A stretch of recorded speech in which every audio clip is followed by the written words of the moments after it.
Kaduna, youth hit the streets, demanding an end to insecurity in the region and other parts of the country. The march to the Sir Kashim Ibrahim House, the state's seat of power. On their lips, a chant of Agiara Arewa, translated from Hausa to mean fix the north. And they are sending a save our soul message to the presidency through the Nasir El-Rufai-led state government.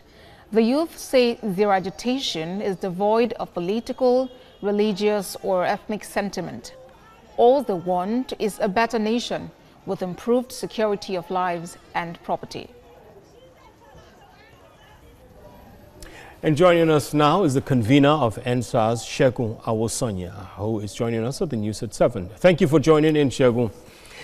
Now, thank you very much for you're welcome. So you started this movement a couple of years ago, and it has blown out to be what it is right now. Did you see it? Did you see it happening? Yes, it was perceived. Well, we saw this happening, and we warned the authorities ahead. Even up to until the last interview I had on Rise TV, I still mentioned it, that by the time we have people on the street with genuine concern and enough reason to be angry, it will be very difficult to get them in without government shifting grounds and taking care of their concerns.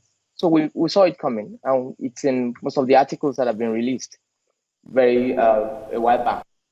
So it has come with some level of success, so to speak, but in recent times it is beginning to degenerate with hoodlums taking over.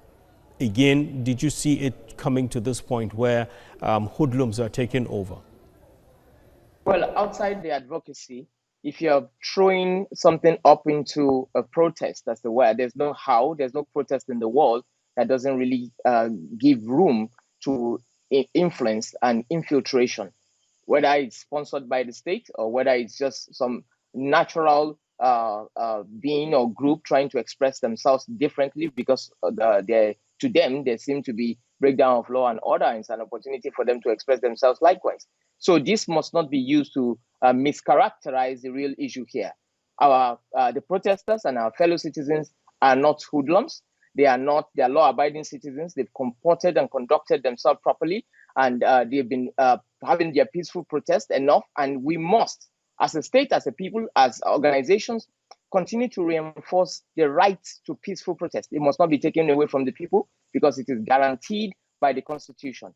And the use of thugs by certain groups or certain elements must be in order to discredit the legitimate demands of these citizens, of our fellow countrymen, must be shunned because it's going to exacerbate things and it's going to make things get worse. This must be discontinued. We must find every means to put Nigeria first. And that's one of the reasons why even the advocacy itself had come together to engage the protest and to say, look, we have to work together to ensure that this does not get beyond control. So it is for the good of the nation, and we need to have this dialogue. So this has been back and forth on whether or not thugs have been hired to scuttle this. While it is being denied, it is being pushed, it's back and forth. And you just mentioned it now. Could you substantiate that? Well, what I need to say is whether it was sponsored, whether they fell from heaven, the police have a duty right now to begin to show goodwill and ensure that they protect the protesters, because the protesters are citizens of this nation and they have legitimate claim.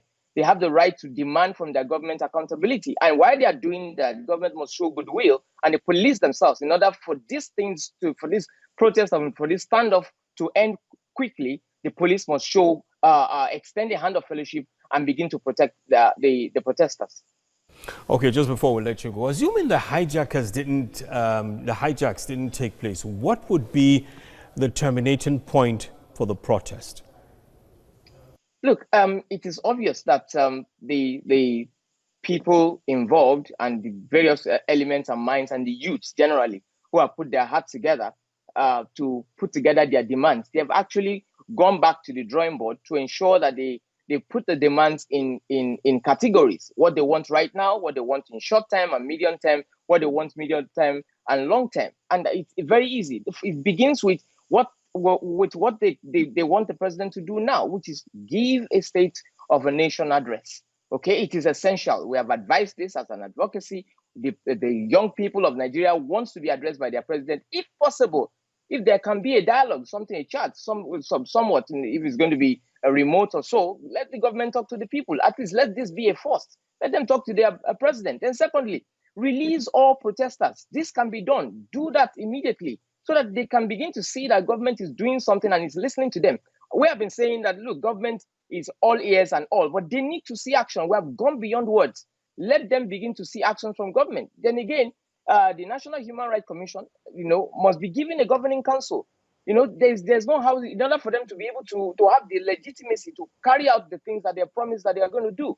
So that is essential. Then the immediate suspension of indicted officers at various panels while during the prosecution must also be done. The likes of Yusuf Kolo in Abuja, CS Bishola, and the rest, they must be brought to book.